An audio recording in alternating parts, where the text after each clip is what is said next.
Hello everyone, welcome back to Threes to Wound. This is something a little bit different to my usual videos because, well, we're talking big boy 40k. Obviously, I'm known for being one of the kill team casuals, 1/3 of the dynamic team, Russ from GFN Gaming, Ben from Battle Brothers Tabletop, and myself, Threes to Wound, where we've got our podcast, Kill Team Casuals, and we talk everything kill team. But I do have another hobby itch that I need to scratch a lot, and that is playing a bit of the larger scale 40k as well. This has led me to make a big decision, which is to play in my first ever 40k tournament. So I'm very excited about this opportunity, but being the fact that I'm such a kill team casual, I haven't even managed to get to a tournament proper for kill team, let alone now I'm jumping straight in the deep end and going into a tournament for 40k, and I'm pretty nervous. So what would lead to this rash and crazy decision? Well, it was just the fact that this tournament sounds like a heck of a lot of fun. I'm talking, of course, about the ARC tournament, which is based in Melbourne, Australia, and it's coming up, believe it or not, next weekend. Dates on your screen and location there as well. I should probably look at that as well, though, because I do need to get there. The biggest reason this sounds like the tournament for me, though, is these simple rules you see on the screen here. I love the concept and the way this team focuses on obviously having a fun and competitive tournament where people bring great armies, but the main focuses are to play for fun. Don't be that guy. It's going to be difficult for me, but I'll do my best. Make sure you've painted your army, and of course, craft your list to be forged for fun. So thinking, obviously, we're wanting to be competitive. We're wanting our lists to be able to win games. That's true, but we also want to have an element of rule for cool. It's not about meta chasing. It's not about bringing the biggest bad list you can find. And there's a whole range of ways that this tournament goes about to make sure it's not just things that are written down, but they embody. And that includes things like having a score for the person you play against for how much fun they were to play against. How much fun was their team to play against? You know, did you have a good time? Did you enjoy the game? And all these things add points to your total score, as well as it's not just about winning the games, it's also about your total point score as well. So even if you're not getting the W's like you would like, you're still always in the hunt with other ways to be competitive and stay and I guess have the awards. And it looks like there's a whole bunch of ways to win an award, which include great sportsmanship, having the best looking army, having the most thematic, all these whole range of things. So in terms of it being our first tournament, I'm super excited. It is big. I think it's one of the biggest in the Southern Hemisphere in terms of 40k tournaments, but it just seems like it's got the right spirit and soul. So that's why I'm going to be heading there to join in and see what I can see. I will be recording some videos from the day as well, hopefully chatting to a few different people and obviously just recording how the experience goes for myself. So this video, I'm just going to step through a few different bits and pieces of, I guess, my thought process going into the tournament. Obviously, there'll be chapters down below, but I'm going to talk, obviously, the team I'm taking, the bit of their lore, why I've chosen that team, and of course, the most important thing, why some people might be here, to have a look at the list itself as well, to see what I came up with. I played a whole bunch of fun test games with some really good friends of mine, which was able to, I guess, shake out the rust or the crinkles in the list. Obviously, again, we are definitely talking about not making meta world-beating lists, but we're talking about lists that, for myself, have that right amount of blend of they're thematic, they are fun to play, which is really, really important as the person yourself playing with them. I think they're fun to play against. So the starting point for anything was which faction do I go? And you can probably see the display cases over my shoulder here. The main teams that I do run in 40k, or the ones that I've got a reasonable, at least, size team that I could play, is Space Marines. Classic, every 40k player has a Space Marine army. I've got an Astra Militarum or Imperial Guard, depending how long you've been playing the game. I've got Genestealer Cults, who are super fun, but also make my nose bleed at times. And I've just started to build a bit of a Night Lords Chaos Space Marines force as well, which, although is a significantly smaller amount of points, it's a very, very fun army to play. The thing that led me to choose the team I did was the schedule. I'm going to bring up the schedule on the screen. It's 3 games a day, so it's a lot of games in the day. So the biggest thing for myself was, how can I minimize the mental load on myself or bring a team that obviously I enjoy playing, but he's also not gonna, yeah, well, as I said before, make my nose bleed. So Gene Stealer Colts, you're out of there. I didn't have as much flexibility with the Chaos Force at the moment, and I've got a whole bunch of painting to do with them. I've obviously got the War Pigeon just here over my shoulder, but there's a whole bunch of painting still to be done in the Chaos team. So viability wise, because you could probably also see the baby jumper over this side, time is an issue of getting the lists done in time. So that was the Marines out. So it came down to the Astra Militarum or Militarum and my Space Marines. And again, just due to the differential I had in the amount of points for both teams, I thought the Space Marines might just be the easier team to play. And I'm a little bit about that right now. I know I'm not going in to tear this game apart, but at least they have lots of options with the different detachments, having at least the new codex out. I've got lots of versatility and models myself of that army already, so it's not too much of a stretch for me to test and try a lot of different ways of playing them, which I got to do. So it was the Space Marines locked in. My Space Marines are painted as Celestial Lions. This is just one of those things. I picked these guys because rule of cool. There was a few bits and pieces that inspired me to choose these guys. I was tossing up between a few different chapters. Soul Drinkers were definitely in the mix. Just classic Imperial Fist. I always really like just that bright yellow paint scheme. I think it's so cool, so effective, impractical, but so cool. But it was actually just while Googling and searching and looking at things that I saw this image of a Celestial Lion, which I just love this paint style, this paint job. I have no idea what color that is. I have no idea how they did that. So I had to go a more traditional gold route with how I painted it. Also because just wanting to have them done again. Time poor at times, needing to paint things fast. Doing an all gold model and coming up with a bit of a good gold recipe I like and a way to turn it around quickly has made painting Marines very efficient. Painted a lot of them though, I'm definitely over the scheme. I'm going to have to give it a break after this. Now, if you're not too familiar with the Celestial Lions, let's do just a very light lore deep dive into Let's just very lightly look at some of the lore of the Celestial Lions so you can know a little bit more about them. If you might, you never know, you might be interested. The Lions are a successor of the Imperial Fist, believed to have been founded in the 38th millennium, possibly what was known as the 23rd founding, and their homeworld is Elysium 9. The Celestial Lions became part of a triumvirate of Space Marine chapters, which included the Emperor's Spears and the now extinct Star Scorpions, as part of the Adeptus Valeri, better known as the Sentinels of the Veil. These three chapters were charged with the sacred duty to stand sentinel over the scattered worlds of the region of space known as Alara's Veil.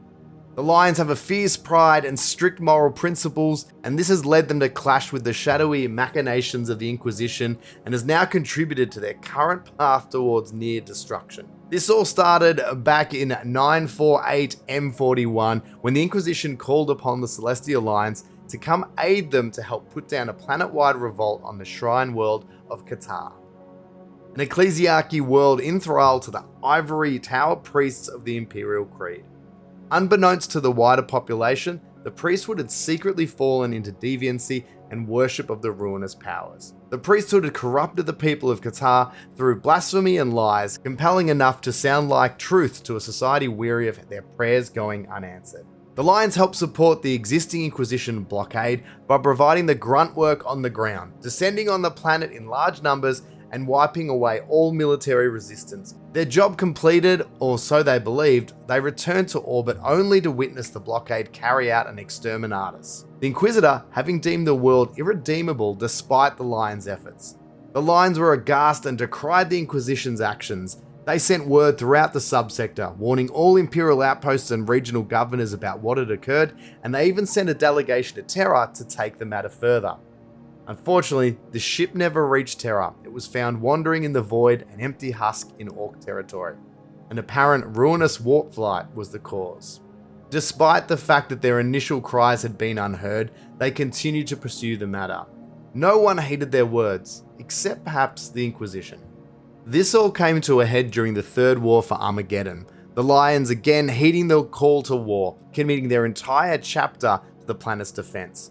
It was here, while fighting alongside the Black Templars and many other Space Marine chapters, they suffered horrific losses due to a seemingly endless run of bad luck, including incorrect intel that led to ambushes, missing reinforcements, and most confusingly of all, attacks by Orc snipers.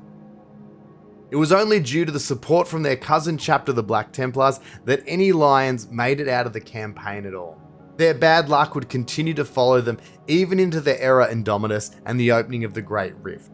Their homeworld is now lost to the forces of chaos, led by the remaining fallen star Scorpions, now known as the Pure.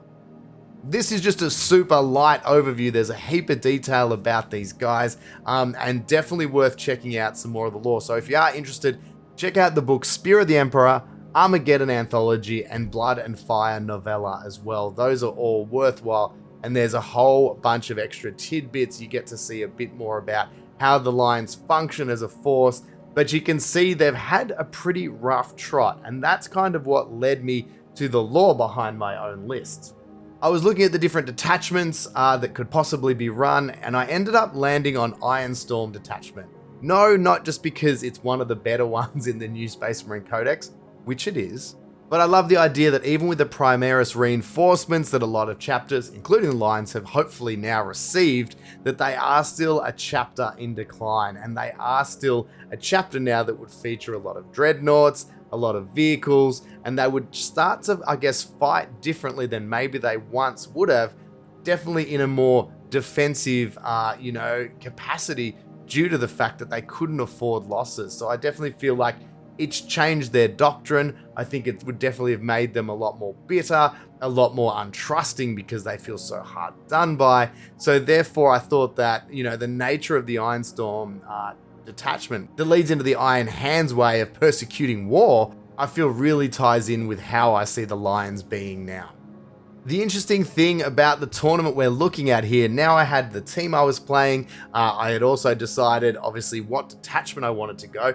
The points is very interesting at this tournament. It's 1350 points, or 1350 points, which is a really unusual number. For me, it's always been 2000 point games seem to be the standard size game, or the game you experience the most, especially in a lot of tournament settings, but I get why they do and I like it. Number one, it speeds the game up. It makes it a lot quicker.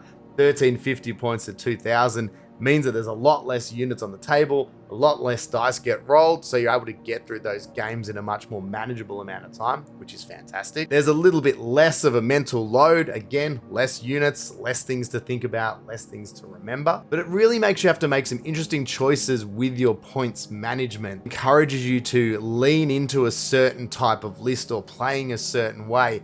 At 1350 points, it's really hard to create an all-comers list, because by doing lots of things well, if you run into a team that does one thing really well, I think you'll always come off second best. And that was definitely what I found early on with my test games, is that I was trying to do these all-comer lists that didn't really have a thing that they lent into well. I was just trying to go, well, if I have this, they can do everything okay. But that was leading me in games where I was playing against Custodes, I was playing against Grey Knights, Necrons. I was really finding that each of those teams were doing one thing so much better than me that it meant that I couldn't counteract it, and the other things that I was doing okay weren't getting me enough points. Now, we've talked about the fact that this isn't a list that's meant to break the world, but I do actually have a goal that I want to win one game. Winning one game would be nice. So that's where my thought process was, of making a list that could be competitive, but also we'll still have tough matchups. We'll still have games where they're going to really struggle, but they still had to really reflect that lore that I had in my mind of leaning into that Ironstorm detachment. So Dreadnoughts was the call of the day. The thing I decided to go for was I was going heavy mechanized. So I wanted to have tanks, transports, Dreadnoughts, backed up by more mobile forces of infantry. Initially, this led me to put Terminators in my list, because I thought, well, Terminators, they've got the ability to deep strike, they're obviously tough, they've got invuls, they can do a bit of close combat, they can do a little bit of shooting. But again, this definitely led into that issue I was having, was they did everything okay, but didn't do anything really well, and they were really, really expensive points wise. So that led to them being karate chopped and out of the list after a few games. So looking at all the different models, and I tried a whole bunch through the list that all worked to varying degrees of success. There's of course Inceptors, which are hugely popular with Space Marine lists at the moment. They can drop down with 3 inches of enemy units, which is hugely great for flipping objectives. They've got, you can equip them with plasma so they can blow some stuff up, but they are still Space Marines at the end of the day, so they can still be wiped very quickly. So, you've got to make sure that they score their points before they, inevitably get killed. Scouts are a bit of an interesting one. They've got a lot of options, the ability to infiltrate, they can scout move, they can also be lifted off the board and placed into reserves at the end of your opponent's turn, which gives you really good flexibility for scoring secondaries. The issue I was having, and I'm not sure why, and maybe it's because they just didn't suit my list quite as much, or maybe I'm just not that good at using them, but I found I always ended up getting them into trouble. That if they scout moved forward, they were the first thing to get targeted. If I infiltrated them, my opponent always used them to slingshot themselves across the board with some close combat. So usually by the time it came to lift them up and bring them back, they were dead or they'd lost most of their team. Battle shock, all those things were starting to come into effect. So that was 2 squads of those guys out the door as well. The last of the point scorers that I was looking at was the classic. It's the Primaris Lieutenant. A great lone operative, does everything really, really well. But again, jack of all trades, master of none, and is just one model. So again, a little bit of incorrect placement can lead to him getting toasted, especially against Grey Knights Flamers. Found that out the hard way a few times. But a very cool model. Just again, inconsistent. And again, I think it's operator error versus the models. It's not his fault. It's not me. It's you. No, wait, it's not you, it's me. That's what I was trying to say. So what does that mean actually made the cut for my utility pieces? What's actually in the primary list? Well, let's just go through it all, because obviously I did mention that this is going to be a vehicle heavy list. So we'll just go through it step at a time. And I really would love to hear everyone's thoughts and comments down the bottom. Feel free to join in there. Like and subscribe while you're there, obviously, too. But yeah, chuck us your thoughts on the list. What changes would you make? How would you make it more efficient or more fun or even more thematic? So more comments down there, the better. I always love talking lists, tactics, stuff like that. Don't be shy chucking your thoughts below. Leading the force is, of course, a Tech Marine. It wouldn't be an Ironstorm detachment without that. I've also gone with the enhancement on the Tech Marine, which is the Target Augury Web. This gives a 6-inch bubble of lethal hits, which, as you can guess with vehicles, although they are already wounding quite well due to a lot of las cannon plasma fire, just having that consistency and the ability to pump up, the consistency of wounding and damage output on your vehicles is hugely beneficial to the team. And of course, 6-inch bubble is very nice, so you're still able to tag a lot of vehicles. And if he is within 3 inches of a vehicle as well, he does get the lone operative keyword, so it makes it a little bit easier to keep him alive, hidden amongst all those vehicles. I did consider taking a second Tech Marine. There is another enhancement that once per battle round just lets you ignore a piece of incoming damage, which is huge. But I just thought I didn't want to lean too heavily into this, because although it is Iron Hands, it's Iron Hands light as far as I'm concerned. I didn't want too many Tech Marines. I didn't think that would be too spot on with the feel of my team. I've chucked an Impulsor here with the missile array.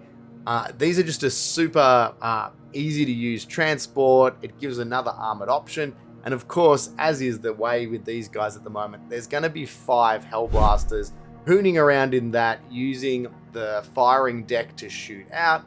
They can jump out and grab objectives as the game goes on as well. And it's just a nifty little unit. It gives you a surprising amount of speed. But having the infantry inside, it's nearly like your own babushka doll that once it blows out, those Marines still come out. And then, of course, Hellblasters are so handy at the moment with the ridiculous that they can shoot on death rule, obviously supercharge with no remorse, no regrets. So I think that's a cool little unit that's surprisingly dangerous. And especially when you've got a stratagem like, I think it's Mercy is Weakness, which lets you do get sustained hits on your shots on a 5+ if the enemy you're shooting at is already wounded or below starting strength. They can really throw out a lot of firepower, so all of a sudden those plasma guns turn really, really filthy.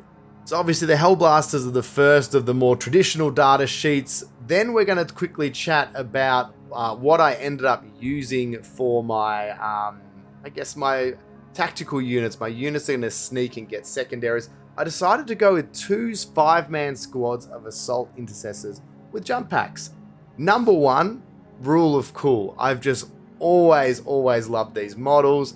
Ever since I read there was that little bit of lore in the Angels of Death Codex back in the day about a 5-man squad of Blood Angels, Assault Marines, and they just absolutely mess up the enemy while also terrifying their allies. I've always just pictured this thing of these huge, you know, giant Marines weighing a ton flying around with jetpacks is just ludicrous. But these guys have a lot of flex. So you can give the Sergeant a power fist, so surprising bit of punch in there. You can have 2 plasma pistols in the squad, 1 on the Sergeant, 1 on a regular dude. They can deal out mortal wounds on the charge. They can deep strike. They've just got a lot of flex. These guys have huge movement, and that's probably their one benefit. Although they can't redeploy, you can't lift them back off the board and then place them down later. They still have this amazing ability that maybe once they've deployed Teleport Homer or they've captured the investigated signals in the corners, they've still got the movement to stay in the game. They're not positioned out and they're not a waste. So they've just got good versatility. Yeah, the models helps a lot. I know they miss out on the Inceptor ability to drop within 3, but in the test games I've run with them, I just found them really handy. They can still kill things in a pinch, especially against lighter infantry or horde teams. They can really do the work there. The plasma pistols can do a little bit of sneaky surprise wounds as well. Power fists in there lets them sneak a bit of damage. Just 2 nice versatile units, and having the 2 of them also means I can kind of stagger them. I don't have to drop them in one turn. I can hold one back to, you know, score something one turn. If they died, that's cool. Here's attempt number 2. Now we start to get into the heavy armor. That's all the infantry. The Hellblasters and the 2 assault intercessor squads is it. Now it's just big bulky boys, and the Ballistus Dreadnought is up first. This is just a really versatile gun platform. It's got the Ballistus las cannon, it's got the missile launcher, so it's got the ability with the missile launcher to deal with hordes really well. With blast, I think it's 2d6 missiles, but main thing for is the anti-tank. So the las cannons and the Ballistus missile launchers are really putting out some work. It's hard. The thing I have struggled with this guy a little bit, when he does get tagged in close combat, it can really minimize what he can do. Obviously, firing out of combat's still an option, but that's probably the one weakness it has, is I have to do probably a bit of a better job of screening. Next up, it's a Gladiator Lancer, and I'm pretty sure this has been a staple in a lot of super competitive lists, people taking 2 or 3 of them. Either the Lancer, or I think there's another variant, I think it's called the Reaper, which has the chain guns as well. It's a super reliable tank due to its inbuilt rerolls, which is really nice, and the main gun is just scary. I didn't really want to try to spam any one type of unit too much, and also it's hard to, with these smaller points thing, if you do put 2 or 3 of these guys in, at the end of the day their main gun doesn't have that many shots. You come up against invuls or something like that, this guy in my team is there as a distraction. I want people worried about this tank, worried about what it could do to their vehicles, and in doing that and concentrating on that, I'm actually hoping some of my other units get the chance to shine. Speaking of shining, the 2 heroes of the list are the Redemptor Dreadnoughts. These guys are just super consistent, giving them the plasma incinerators. I like the Onslaught Gatling, the little underslung, because that has the devastating wounds. These guys can shoot, they can fight, they can minus damage when they do take damage. They can take 1 point of damage off it. Just really versatile unit. They're scary, and again, once you start to combo them with the Tech Marine, The stratagems are, again, really good candidates for Mercier's weakness. I just think these guys are really, really cool. Again, tempted to take a third, but I didn't really want to end up having lots and lots of the same unit, because I find that a bit boring when you've got, you know, lots and lots of the same unit. You want to be rolling dice for different things and different attacks. Last up is another little bit of versatility and speed. Speaking of speed, it's the Storm Speeder Thunderstrike. The main benefit of this, obviously, it's giving me a bit of speed and maneuverability that I don't have anywhere else in the list apart from the Assault Marines. But it also helps to give the +1 to wound against vehicles and monsters to other targets. So again, starts to really, you can probably, even just me talking through the list, see some of the stacking synergies that happen between everything. Obviously, Iron Hands innately get a free reroll on a hit or a wound or a damage roll per unit each turn, which is really, really nice. You've got things like the Ballistas has built-in rerolls when targeting units above half strength. Obviously, Oath of Moment, to adding something like this, which gives you +1 to your wound. You've got the Tech Marine, who can once per turn give a vehicle +1 to hit and heal D3 wounds. So you can all of a sudden see it kind of batteries on top of each other with a lot of built-in rerolls, which when you roll like I do, which is awful all the time, you need as many rerolls built in as you can get. So that's the list. I'd love to know your thoughts below. What could we change? What could we add? Another thought I did have was to have the Calidus Assassin in there. It's a classic in terms of being able to vect your opponent's one of their major stratagems, make it cost an extra CP, and also same thing, being able to be lifted up at the end of their turn. The only reason I didn't go it is it costs 5 more points than the Assault Marines, and I couldn't afford it. So 1350, it's an interesting number. I spent a lot of time trying to fit everything in and find that right balance between thematic, competitive, fun, and this list is just a lot of fun. I feel it's got the right amount of Dreadnought dread in it, but there's a little bit of maneuverability. But that was the thing, the way I want to play these guys is pick 2 to 3 objectives and kind of screen out that area of the board, use the fire support to have overlapping fields of fire between the vehicles, letting the Tech Marine boost and heal as many people as possible, and then using the speeder to tag the things I need to destroy, and the Assault Marines are going to be there deploying teleport homers, pinching objectives from weak units, investigating signals, and that's kind of it. And obviously the Hellblasters and the Impulsor can at least be that one aggressive push up or pushing along a flank kind of unit to pack a little bit of surprising firepower.